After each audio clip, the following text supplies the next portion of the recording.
அனைவருக்கும் வணக்கம். நான் உங்கள் எஸ்எல் தகடூர் தமிழச்சி. நம்ம எல்லாருக்குமே பாசிட்டிவ் தாட் வரணும் அப்படின்னா ரொம்ப கஷ்டப்பட வேண்டியது இருக்குது இல்லைங்களா? எதுக்கெடுத்தாலும் எந்த செயல் செஞ்சாலும் நெகட்டிவ் தாட் நம்ம சொல்லாமையே காலிங் பெல் அடிச்சுக்கிட்டு உள்ளே வந்துடுது இல்லைங்களா? சரி, நம்ம நெகட்டிவ் தாட்டை தள்ளிட்டு பாசிட்டிவ் தாட் கொண்டு வந்தால் நம்ம வாழ்க்கையில் என்னெல்லாம் மாற்றம் வரும்? அப்படி பாசிட்டிவ் தாட் மட்டும் இருக்கிறத மட்டும் நம்ம யோசித்தோம் அப்படின்னா நம்ம வாழ்க்கை எப்படியெல்லாம் மாறுது அப்படின்றத இந்த கதை உங்களுக்கு சொல்லும் அப்படின்ற நம்பிக்கையோடு இந்த கதைக்குள்ளே போகலாம் வாங்க. ஒரு ஊரில் ஒரு வாலிபன் வாழ்ந்துட்டு வரான். அவனுக்கு கடவுள் நம்பிக்கையே கிடையாது. கடவுளை பார்த்தா எப்போ பார்த்தாலும் திட்டிக்கிட்டே இருப்பான்.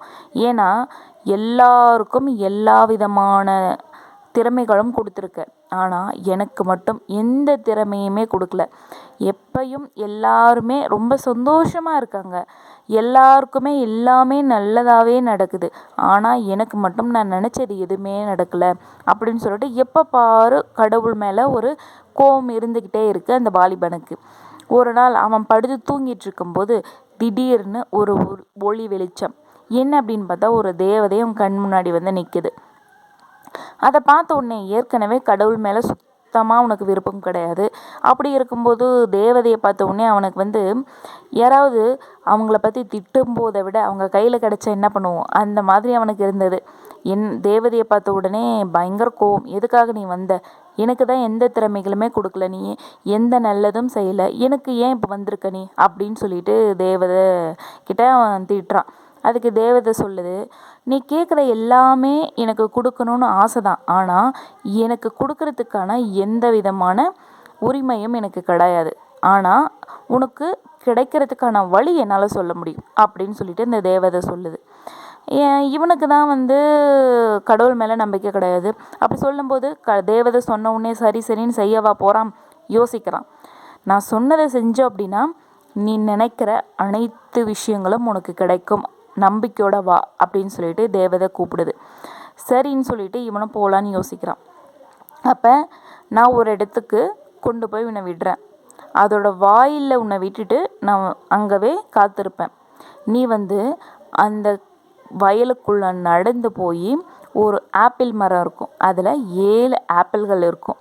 அந்த ஆப்பிள்களை பறிச்சிட்டு வந்தேன்னா நீ கேட்ட அனைத்தும் வீரம், தெளிவு, என்னது அறிவு, புத்தி எல்லாமே கிடைக்கும் அப்படின்னு சொல்லிட்டு தேவதை சொல்லுது. சரி, நம்ம அதை முயற்சி பண்ணி தான் பார்ப்போமே அப்படின்னு சொல்லிட்டு சரின்னு சொல்கிறான் இவனும். தேவதையும் அந்த வாயில் படிக்க கொண்டு போகுது. அவனை கொண்டு போய் அவனை இறக்கி விட்டுட்டு பார்க்குறான், இந்த வழியில் நீங்கள் நடந்து போனீங்க அப்படின்னா உள்ள ஒரு ஆப்பிள் மரம் இருக்கும், நீங்கள் 7 ஆப்பிளை பறிச்சுக்கிட்டு வாங்க அப்படின்னு சொல்லிட்டு தேவதையை அவனை அனுப்பி வச்சுட்டு தேவதை வெளியே காத்திருக்கு. போகிறான். உள்ளே இறங்கின உடனே பெரிய பெரிய பாறைகள் நிறைந்த ஒரு பாதை. அந்த பாதையை கடந்து போகணும் அப்படின்னா ரொம்ப கஷ்டம். இருந்தாலும் எப்படியோ தட்டி தடுமாறி அந்த பாறை பாதையை கடந்து போகிறான். கடந்து போன அடுத்தது போய் பார்த்தா வெறும் முள் பாதை, ரொம்ப முட்களாக இருக்குது, நடந்து போகிறது ரொம்ப கஷ்டம். இருந்தாலும் அவன் அந்த முட்களை எல்லாம் தாங்கக்கூடிய ஒரு தரமான காலணியை அரைஞ்சிருக்கான். அதனால் அந்த முள்பாதையில் நடந்து போகிறது அவனுக்கு அவ்வளோவா கஷ்டமாக தெரியல, கொஞ்சம் சுலபமாக கடந்து போயிடுறான். போனால் அதுக்கடுத்தது சகதி நிறைந்த பாதை.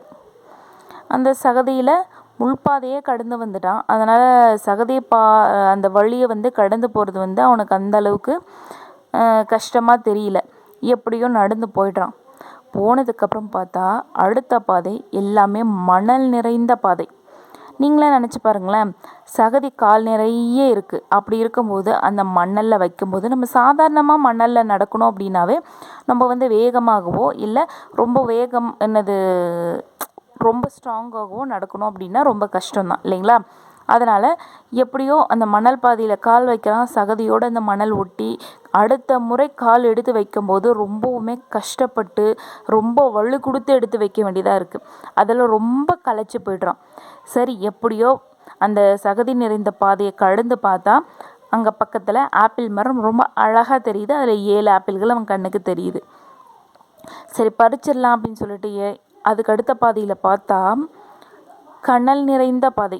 கனல்னா நெருப்பு இல்லைங்களா? அந்த நெருப்பு பாதையை பார்த்த உடனே இவனுக்கு செம்ம கோவம். இவ்வளோ கஷ்டப்பட்டு வந்து ஆப்பிள் மரம் பக்கத்தில் இந்த மாதிரி நெருப்பெல்லாம் இருக்கே, இதில் எப்படி நம்ம நடக்க முடியும் அப்படின்னு சொல்லிட்டு ஏற்கனவே கடவுள் மேலே இருந்த கோவம் பல மடங்காக பெருகுது. இவனுக்கு என்ன பண்ணுறதுன்னு தெரியல. நெருப்பில் நடந்தால் கண்டிப்பாக நம்ம பொசுங்கி போயிடுவோம். நம்மளுக்கு இந்த விபரீத விளையாட்டு வேண்டாம் அப்படின்னு சொல்லிட்டு அவன் என்ன நினைக்கிறான், அந்த ஒரு பாதையை கடந்து போகிறதுக்கு பதிலாக இந்த திரும்ப வந்து அந்த 4 பாதையை கடந்து போயிடலாமே அப்படின்னு சொல்லிட்டு கடந்து போய் அந்த வாயிலில் போய் நிற்கிறான். தேவதை அவனுக்காக காத்திருக்கு. இவனை பார்த்தோன்னே தேவதை வந்து அந்த ஆப்பிள்கள் எல்லாம் பறிச்சுட்டு வந்துட்டியா அப்படின்னு சொல்லிட்டு கேட்குது அந்த தேவதை. நீ வந்து அனுப்பின பாதை பாரு, ரொம்ப பூவும் மலரும் அப்படியே தூவி போய் கிடந்தது. இந்த பாதையில் நான் போய் அதை வேற பறிச்சுக்கிட்டு வரணுமா? நான் அப்போவே நினச்சேன் நீ இந்த மாதிரி ஏதாவது வில்லங்கமாக செய்வ அப்படின்னு சொல்லிட்டு ரொம்ப கோவமாக கத்துறான். என்னது எவ்வளோ கஷ்டப்பட்டு போனாலும் பக்கத்தில் இந்த நெருப்பு பாதையை வச்சிருக்கியே, அதில் எப்படி நான் நடந்து போய் இந்த ஆப்பிளை பறிக்க முடியும்? உங்களுக்கு கொஞ்சம் கூட மனசாட்சியே இல்லையா அப்படின்னு சொல்லிட்டு கோவத்தில் கத்த ஆரம்பிக்கிறான். உடனே அந்த தேவதை, சரி அந்த பாதைக்கு நானும் வரேன், வா நம்ம 2 பேரும் சேர்ந்து போய் அந்த ஆப்பிளை பறிச்சுக்கிட்டு வரலாம் அப்படின்னு சொல்லிட்டு தேவதை அவனையும் அழைச்சிக்கிட்டு போகிறான். போகும்போது அந்த பாதையில் முதல்ல இருந்தது பாறைகள் இல்லைங்களா? அந்த பாறைகளில் ஓரளவுக்கு சுலபமாக கடந்து போயிடுறான்.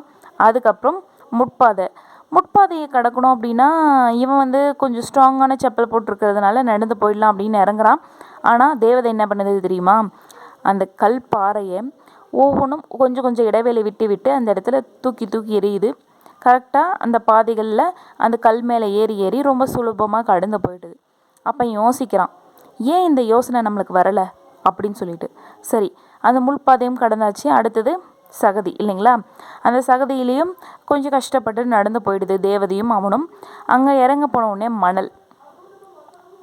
அந்த மணல் பாதையில் ரொம்பவுமே கொஞ்சம் அந்த சகதி பாறையிலிருந்து அந்த மணல் பாதையில் நடக்கும்போது கொஞ்சம் கஷ்டம்தான். இருந்தாலும் அந்த கஷ்டத்தை கொஞ்சம் அனுபவித்து நடந்து போயிடுறாங்க. அதுக்கடுத்தது நெருப்பு பாதை இல்லைங்களா? அந்த நெருப்பு பாதைக்கு நம்ம என்ன பண்ண முடியும் அப்படின்னு எல்லாம் யோசிக்கும்போது, இப்போ மாட்டினியா அப்படின்ற மாதிரி இவன் நிற்கிறான். தேவதை ரொம்ப அழகாக அந்த மணலை அள்ளியில இந்த நெருப்பு மேலே போடுறாங்க. அந்த நெருப்பு வந்து கொஞ்சம் கொஞ்சமாக தனைய ஆரம்பிக்குது. இன்னும் கொஞ்சம் அள்ளி போட்டோன்னே நெருப்பெல்லாம் அணைஞ்சிருது. ரொம்ப சுலபமாக போய் அந்த ஆப்பிளை பறிச்சுட்டு வந்துடுறாங்க தேவதை. இதை பார்த்த உடனே ஏன் இதெல்லாம் நம்மளுக்கு தோணவே இல்லை அப்படின்னு சொல்லிட்டு ரொம்ப வருத்தத்தோடு நிற்கிறான். அப்போ அந்த தேவதை அந்த மரத்துக்கிட்ட போய் ஒரே ஒரு ஆப்பிளை மட்டும் பறிச்சுட்டு வந்து அவங்ககிட்ட கொடுத்துட்டு, நீ வந்து இவ்வளோ பாதைகள் கடந்து வந்த, இறுதியாக வந்து ஒரு பாதையில் உன்னோட முயற்சியை கைவிட்டுட்ட. இன்னும் ஒரு பாதை கொஞ்சம் யோசிச்சுருந்தனா, கொஞ்சம் நீங்கள் கடுமையான முயற்சியை போட்டிருந்தனா கண்டிப்பாக அந்த 7 ஆப்பிள்கள் உன் கை கிடச்சிருக்கும். நீ நினச்ச அழகான வாழ்க்கையை வளர்ந்துருக்கலாம். ஆனால் நீ இறுதி கட்டத்தில் உன் நம்பிக்கையை கைவிட்டுட்ட. ஒன்று என்னால் முடியாதுன்னு சொல்லிட்டு முதல் படிக்கட்டிலே இறங்கியிருக்கணும். அதை விட்டுட்டு இவ்வளோ கஷ்டப்பட்டு இவ்வளோ படிகள் ஏறி கடைசியில் ஒரு படிக்கட்டில் நீ இறங்கின பார்த்தியா? இதை விட முட்டாள்தனம் வேறு ஏதாவது இருக்குன்னு நினைக்கிறியா அப்படின்னு சொல்லிட்டு தேவதை கேட்குது. பொறுமையாக இருக்கான். அப்போ வந்து சொல்கிறான், நீ வந்து எந்த விஷயத்தையுமே அதில் குறைகளும் இருக்கும் நிறைகளும் இருக்கும். ஒரு மனிதன் முன்னேறணும் அப்படின்னா குறைகளை பார்த்தால் அப்படின்னா அவன் முதல் படிக்கட்டிலேயே நின்று விடுவான் அப்படின்றத நீ முதல்ல புரிஞ்சுக்கோ. நீ முன்னேறணும் அப்படின்னா அதில் இருக்கிற நிறைகளை மட்டும் பாரு. இப்போ தெரிஞ்சிருக்கும்னு நினைக்கிறேன். இவ்வளோ பாதைகளையும் ஒரு பாதைகள் நீ கடந்தனா அடுத்த பாதைக்கான வழி அந்த பாதையிலே கிடைக்கும். அதை வந்து நீ யோசிக்கவே இல்லை. எவ்வளோ சுலபமாக வந்திருக்கலாம் இந்த பாதையில், எவ்வளோ அழகாக அந்த 7 ஆப்பிள்களை பறிச்சிருக்கலாம். ஆனால் நீ எதையுமே யோசிக்காமல் இது முள் பாதையாக இருக்குது, கல் பாதையாக இருக்குது, சகதி பாதையாக இருக்குது அப்படி இப்படின்னு யோசிச்சியே தவிர அதில் இருக்கிற நிறைகளை நீ பார்க்கல. உன் வாழ்க்கையிலும் அப்படி தான். எல்லாத்தையுமே உன்கிட்ட இருக்கிற தவறை நீ திருத்திக்காமல் அந்த தவறுகள் மற்றவர்கள் மேல் போட்டுக்கொண்டே இருந்தால் அப்படின்னா உன் வாழ்க்கையில் எப்பொழுதும் முதல் படிக்கட்டிலே இருக்க வேண்டியது தான் அப்படின்னு சொல்லிட்டு தேவதை சொல்லி மறைஞ்சு போயிடுது. அப்போ தான் அவன் யோசிக்கிறான், நம்ம வாழ்க்கையில் எல்லா விஷயங்களிலும் நிறைகள் கண்டிப்பாக இருக்கும். நீ வாழ்க்கையில் முன்னேறணும் அப்படின்னா நீ கண்டிப்பாக நிறைகள் மட்டுமே பார்க்கணும். நிறைகளை பார்த்தால் உனக்கு குறைகள் கண்ணுக்கு தெரியாது. எந்த விஷயங்களாக இருந்தாலும் சரி, எந்த விதமான உறவுகளாக இருந்தாலும் சரி, எந்த வித நட்புகளாக இருந்தாலும் சரி, நீ அதில் நிறைகளை மட்டும் பார்த்து உன் வாழ்க்கையில் முன்னேறு.